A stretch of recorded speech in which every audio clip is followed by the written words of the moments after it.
everybody, Susan LaCroix, Demonstrator with Stampin' Up. This is the next video tutorial in my series for new stampers, people who are wanting to learn more about it and don't know what to do or what products there are and when to use what. So I thought I would do inks today. The last time we talked about stamps. So this is the second in our formula of stamps, ink, and paper. And we have quite a number of inks, and I've been getting a lot of questions lately from my customers, my newer stampers, about especially the black inks, when to use what. So I thought we would just start with that. So the first thing I'm going to talk about is our basic black Archival ink. It's more of a permanent ink, very similar to StazOn. So you can watercolor with it, with our inks, with our markers, our pencils. The colors will not muddy when you mix it with water, but you just need to make sure that the ink is dry before you do. So that's that one. All right, the Memento, which is also a black ink, we brought out when we brought our alcohol markers out, because this is a water-based black ink. So you want to use this when you're using the alcohol marker so that the colors don't bleed together.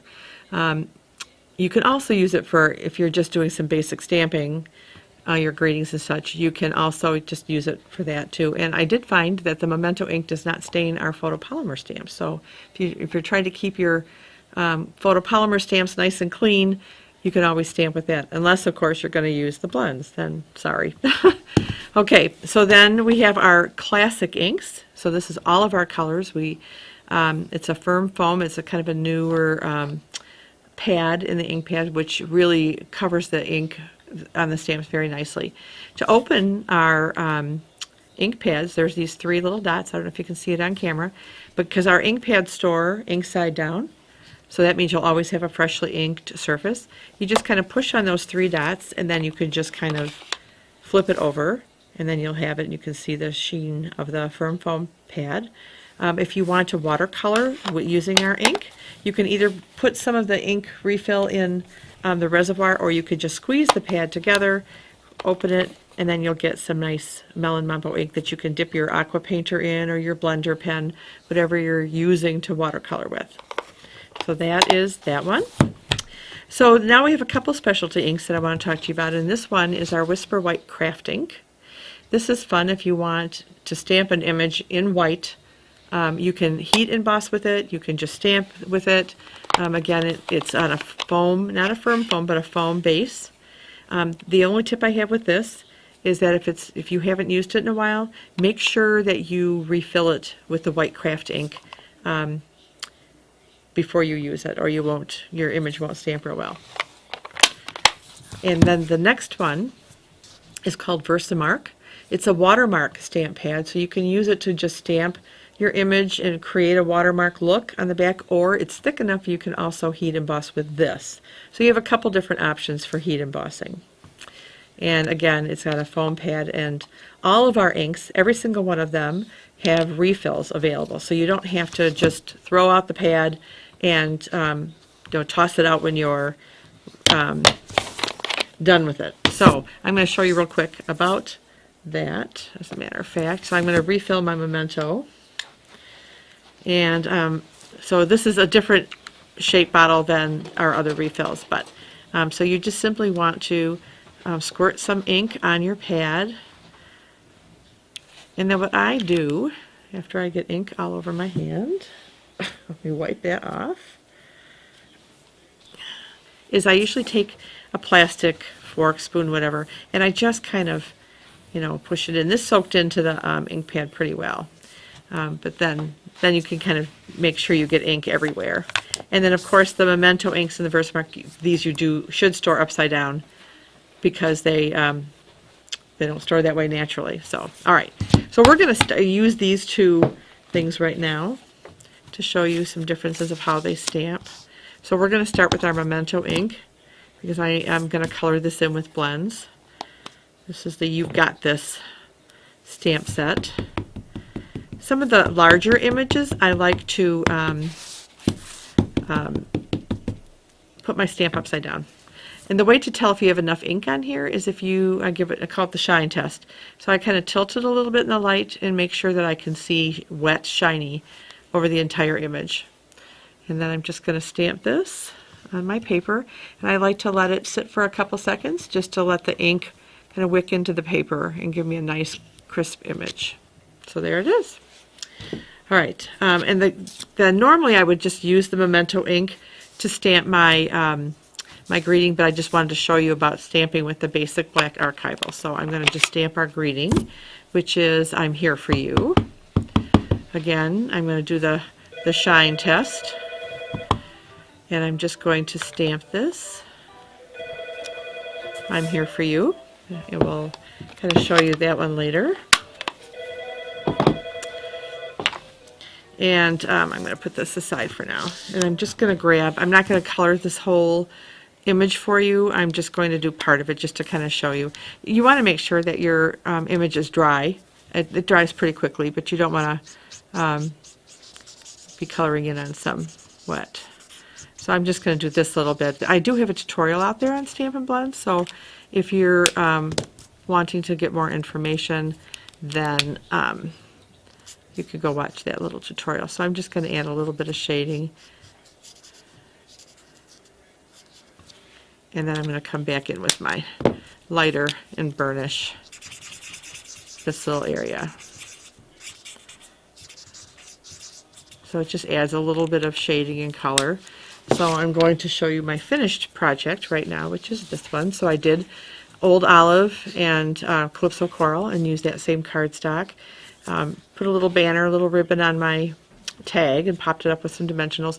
And if you can see them on camera, I put a couple of our little clear enamel dots for dewdrops. So that's how I did that. Okay, next, we're moving on.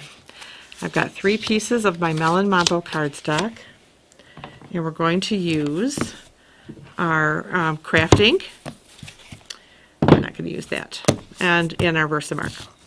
So the first thing I'm going to do is use our craft Whisper White ink.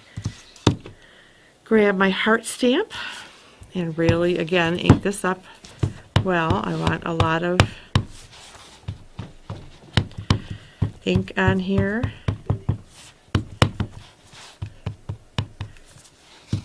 And that's part of the stamp design if you see this little rough edge. So I'm just going to bring this over here and stamp it. Let it soak into the paper and lift up. And there it is. So that's what it looks like with the craft ink.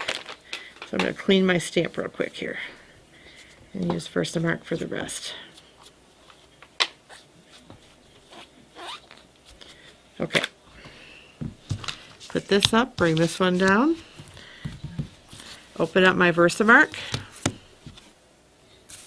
It's a little harder to tell whether you've got a good coverage with your clear ink, but again, if you give it the shine test, and it looks like I've got good coverage there, so I'm going to just stamp this, let that ink soak in, and there we have a watermarked heart. So we'll set these to dry now. I could take these over to my heat gun and dry them faster if I was in a hurry, or you could just let them dry. So now we're going to emboss. So I'm taking my little Embossing Buddy. It's just a rosin in here, like the bowlers use. And what that will do is once you stamp your image and you pour the embossing powder on, it won't stick to where you don't want it.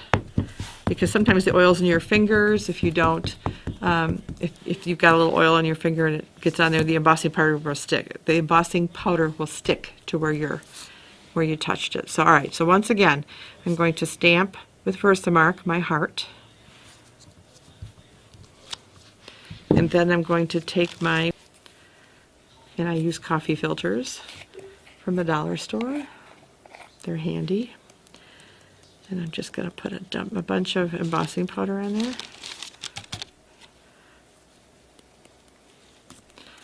And then if I just flick my cardstock, there it is. Okay, so what I would do next for this project is I would take this over to my embossing gun and emboss them, dry these two, emboss this one. And this is the project that we did with that. So this is our white craft ink, This is the white embossed one with the VersaMark, and this is the watermark heart. So as you can see, the watermark gives it like 1 or 2 shades darker than the cardstock. And then just one more little tip on this ribbon. We have white organza ribbon in the holiday catalog or occasions catalog, but if you want one to match your image, I'm just going to do a little bit of this.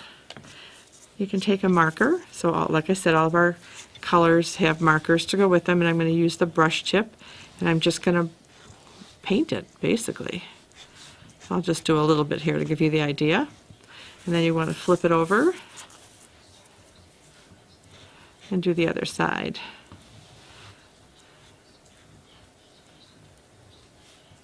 Ta-da! And now you have some Melon Mambo ribbon. Let it dry before you tie it on, and you'll get ink all over your hands.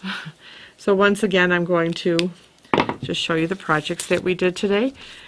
Again, if you need a demonstrator, my name is Susan LaCroix. My contact information is also on this YouTube website. Oh goodness, I can talk today. Anyway, I'd be happy to help you in any way you can. I can. I think I'm done. Happy stamping, everybody. Thanks for watching.